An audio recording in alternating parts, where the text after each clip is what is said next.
Good morning, नमस्कार दोस्तों। आज तारीख है 2 जून 2020 और आज से जितने भी इंपॉर्टेंट करंट अफेयर के पंच बन सकते हैं उनको दोस्तों पूरे के पूरे डिटेल में और एक्स्ट्रा फैक्ट के साथ देखने का काम करेंगे। अगर आप जिस मर्जी परीक्षा की दोस्तों तैयारी कर रहे हैं आपके लिए वीडियो बहुत ही हेल्पफुल होने वाली है, क्योंकि करंट अफेयर के प्रश्न हर पेपर में पूछे जाते हैं दोस्तों। ठीक है, अगर आपको इस वीडियो का पीडीएफ डाउनलोड करना है तो हमारे टेलीग्राम ग्रुप को ज्वाइन कर लीजिए, जिसका लिंक इस वीडियो के डिस्क्रिप्शन में आपको मिल जाएगा और वहां से आप आसानी से इस वीडियो का पीडीएफ डाउनलोड कर सकते हैं। ओके, अब देंगे आज की वीडियो का पहला प्रश्न। क्या पहला प्रश्न है कि world milk day is observed on which of the following days, यानी कि विश्व दुग्ध दिवस निम्न में से किस दिन मनाया जाता है। दोस्तों ये हर साल मनाया जाता है 1 जून को। ठीक है, मनाया क्यों जाता है? मनाया इसलिए जाता है कि डेयरी सेक्टर को मान्यता देने और वैश्विक तौर पर भोजन के रूप में दूध को लाने के लिए, इसके महत्व को पहचानने के लिए इसे हर साल मनाया जाता है। ठीक है, अब देखिए दोस्तों, इस दिवस की स्थापना किसने की थी? इसकी स्थापना की थी संयुक्त राष्ट्र यानी कि यूनाइटेड नेशन के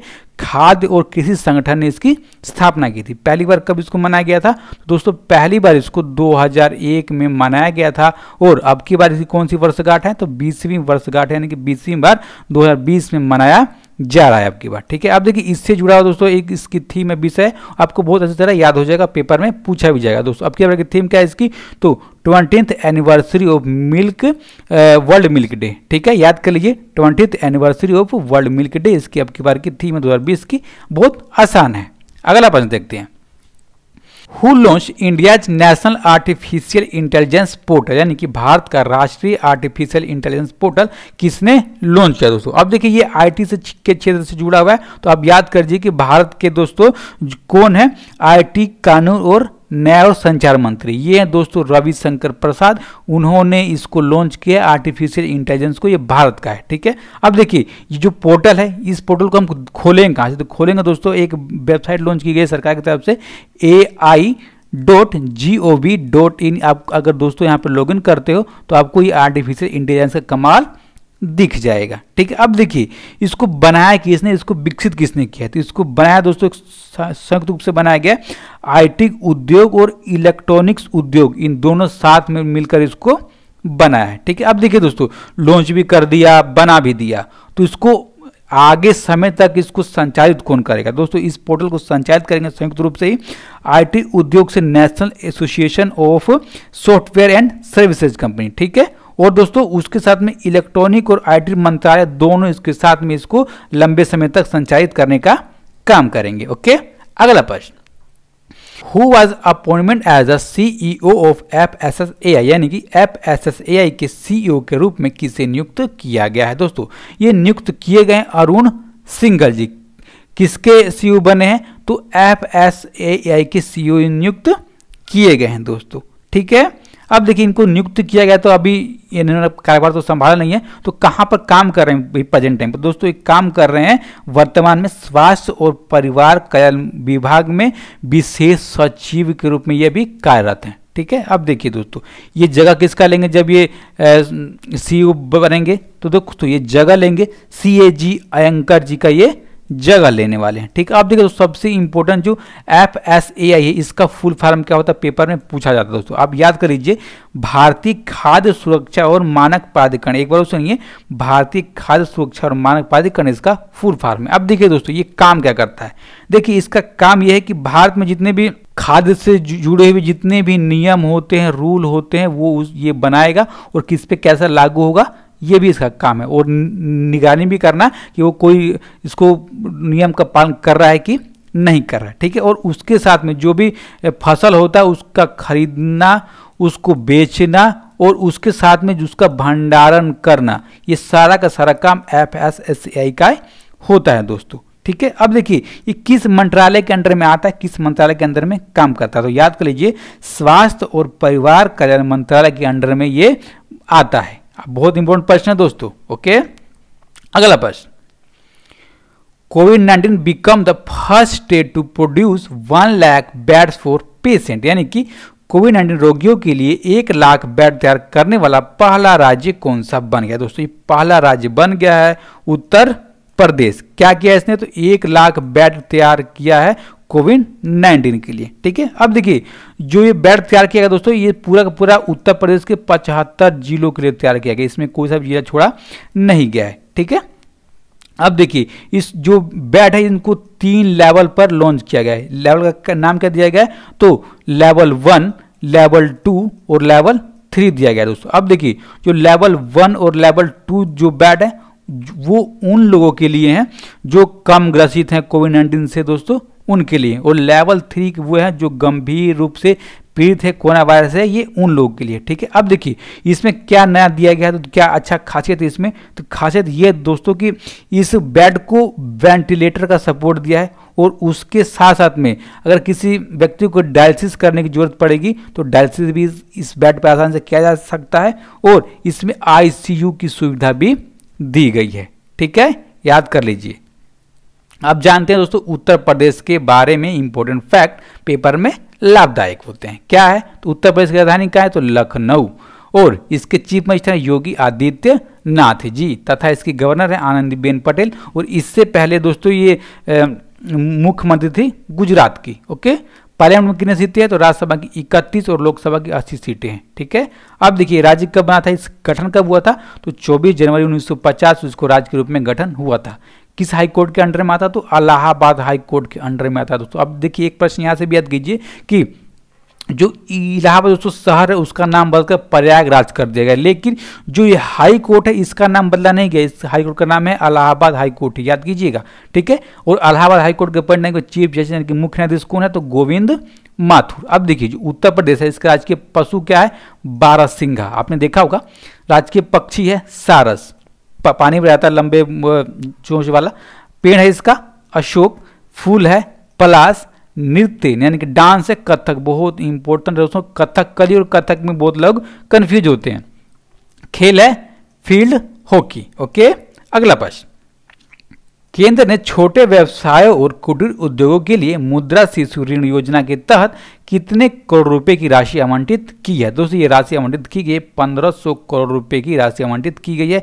किस योजना के तहत में, तो मुद्रा शिशु ऋण योजना के तहत में ये लॉन्च किया गया। अब देखिए दोस्तों इसके थ्रू क्या किया जाएगा, तो ये जो भी रुपया है इसको लोन के थ्रू दिया जाएगा 2% के ब्याज पर, ठीक है। अब देखिए किसको दिया जाएगा, जो सड़क किनारे फेरी करने वाले हैं उनके लिए 500 करोड़ रुपए की राशि आवंटित की गई है कि वो लोन ले सकते हैं और अपना काम कर सकते हैं आत्मनिर्भर भारत के अनुसार दोस्तों, ठीक है। और जो भी स्ट्रीट वेंडर है दोस्तों उनके लिए लॉन्च किया गया 1000 करोड़ रुपए की राशि। टोटल आप देख लीजिए 500 और 1000 1500 करोड़ की राशि पूरी खत्म हो गई, ठीक है। अगला प्रश्न, हु अलाउंस द मेरा जीवन मेरा योगा वीडियो ब्लॉगिंग कॉन्टेस्ट, यानी कि मेरा जीवन मेरा योग वीडियो ब्लॉगिंग प्रतियोगिता की घोषणा किसने की। तो दोस्तों इसकी घोषणा की है किसने, हमारे प्रधानमंत्री है नरेंद्र मोदी। कब की दोस्तों, 31 मई को। आप जानते हो कि 11 बजे इन्होंने मन की बात कार्यक्रम बोला और मन की बात कार्यक्रम में इसकी घोषणा की, ठीक है। अब देखिए दोस्तों ये जैसे आप देख रहे हैं वीडियो ब्लॉगिंग प्रतियोगिता है, ठीक है। कब आयोजित की जाएगी, तो आयोजित किया जाएगा 21 जून को। 21 जून को क्या होता है, तो अंतर्राष्ट्रीय योगा दिवस मनाया जाता है 21 जून को, ठीक है। और इसमें दोस्तों मेरा जीवन मेरा योग के तहत में जो भी प्रतियोगिता की जाएगी इसमें योगा कराया जाएगा वीडियो ब्लॉगिंग के माध्यम से, ठीक है।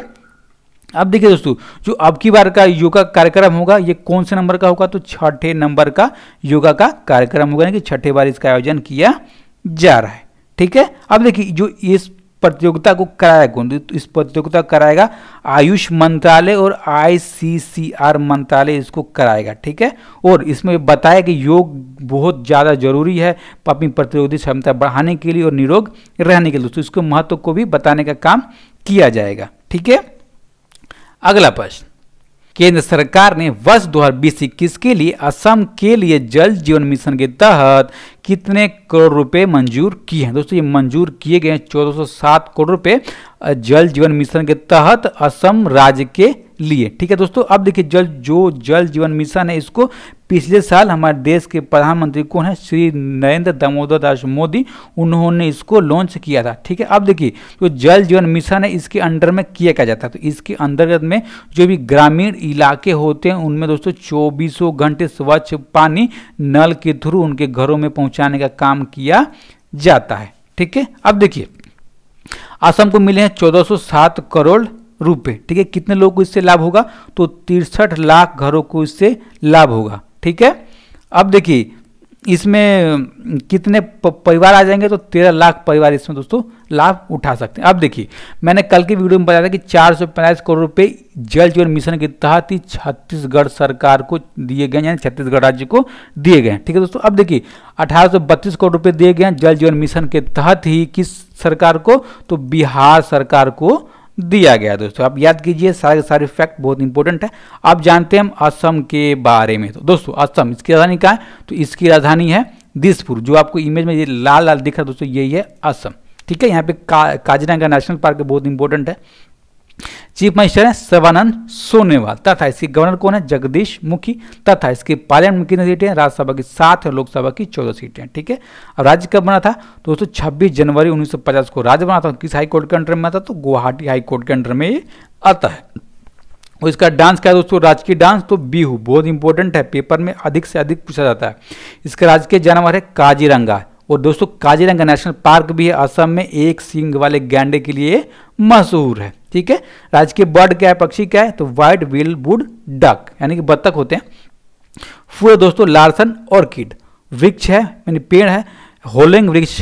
ठीक है, और नदी कौन सी है, तो ब्रह्मपुत्र नदी इसकी राजकीय नदी है। ओके, अगला प्रश्न, Which disease did music composer Wajid Khan of Sajid Wajid fame die, यानी कि साजिद वाजिद फेम के संगीतकार वाजिद खान की किस बीमारी से मृत्यु हो गई है। दोस्तों ये मृत्यु हो गई, उनको हुआ था कोविड-19 का संक्रमण। आप दोस्तों आपने बहुत सारे गाने सुने होंगे कि संगीत किसने दिया, तो साजिद वाजिद ने दिया। दोस्तों ये 2 व्यक्ति थे और ये एक साथ में गाना गाते थे, लेकिन इसमें से वाजिद खान की मृत्यु हो गई है कोरोना वायरस के कारण। कितनी एज में दोस्तों, इनकी एज अभी प्रेजेंट टाइम में थी 42 की एज थी। जो आपको इमेज में दिख रही है ये वाजिद खान। ठीक है, और दोस्तों इनका जो गुर्दा है, जो इनका किडनी है दोस्तों, वो भी काफ़ी ज़्यादा बीमार था, काफ़ी ज़्यादा ग्रसित था। और कुछ दिन पहले इनका किडनी ट्रांसप्लांट हुआ था, यानी किडनी को दोस्तों इनको गुर्दे को प्रत्यारोपण किया गया था। ठीक है, अब देखिए दोस्तों आमतौर पर जो साजिद वाजिद की दोस्तों जोड़ी है, इन्होंने सलमान खान के लिए बहुत गाने में संगीत दिया, बहुत गाने दोस्तों लॉन्च किए हैं। ओके, अगला प्रश्न, भारतीय क्रिकेट कंट्रोल बोर्ड यानी कि बीसीसीआई ने 2020 के राजीव गांधी खेल रत्न पुरस्कार के लिए किस सलामी बल्लेबाज को नामांकित किया है। दोस्तों ये नामांकित किए गए हैं रोहित शर्मा। ठीक है, इनके किस काम के लिए बीसीसीआई ने दोस्तों इनको चुना है, तो चुना दोस्तों इन्होंने जो पिछले साल 2019 में वर्ल्ड कप हुआ था इंग्लैंड में दोस्तों, उसमें लगातार 5 मैचों में उन्होंने शतक यानी 100 रन बनाने का काम किया था, 500 शतक बनाए थे। ठीक है, वो इसको देखते हुए इनको दोस्तों खेल रत्न पुरस्कार के लिए नामांकित किया गया। जो खेल रत्न पुरस्कार है ये भारत का सबसे बड़ा खेल के क्षेत्र में दिया जाने वाला पुरस्कार है। ठीक है दोस्तों, और नागरिक के क्षेत्र में दिया जाने वाला पुरस्कार कौन सा सबसे बड़ा,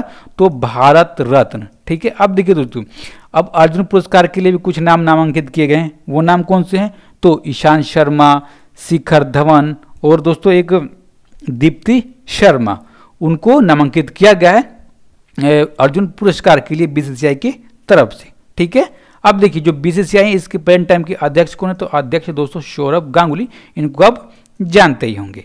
ओके, अब देखते हैं अगला प्रश्न और आज की वीडियो का लास्ट प्रश्न। क्या प्रश्न है, पूर्व ओलंपिक स्प्रिंट चैंपियन बॉबी मारो का 84 वर्ष की आयु में निधन हो गया। उन्होंने ओलंपिक में कितने स्वर्ण पदक जीते थे।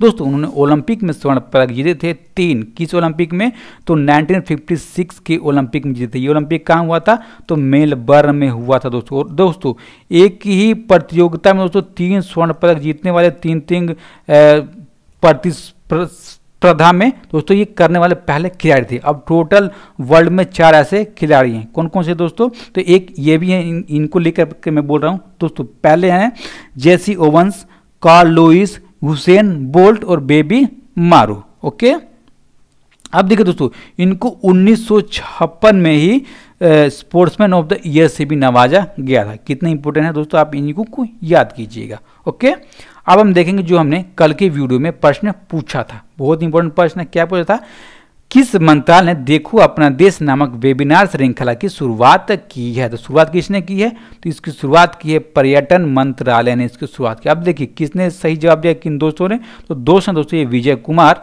श्याम सिंह, रितेश दुबे, अमित मलिक, सौरभ राजपूत और स्टडी द बेस्ट, इन सब दोस्तों ने सही जवाब दिया है इस प्रश्न का। ओके, और जो भी दोस्त चैनल पर नए दोस्त चैनल को अब भी सब्सक्राइब कर लें, वीडियो को लाइक कर दें। अब देखेंगे जो आज के प्रश्न में पूछा जाएगा, क्या पूछा जाएगा, किसे पेटीएम जनरल इंश्योरेंस लिमिटेड का एमडी एंड सीईओ नियुक्त किया गया है, बनाया गया है दोस्तों। ठीक है, इसका जवाब कहाँ देना है आपको, तो कमेंट बॉक्स में इसका जवाब देना है, जैसे आप रोज देते आ रहे हो दोस्तों। ठीक है, जैसे मैंने आपको बताया कि इस वीडियो को ज़्यादा से ज़्यादा लोगों तक पहुंचाएं, उसके लिए करना क्या होगा, जितने भी आपके स्टडी रिलेटेड ग्रुप होंगे वहां पर इसको शेयर कर देना है। ठीक है, और अपना ख्याल रखिए। धन्यवाद, नमस्कार।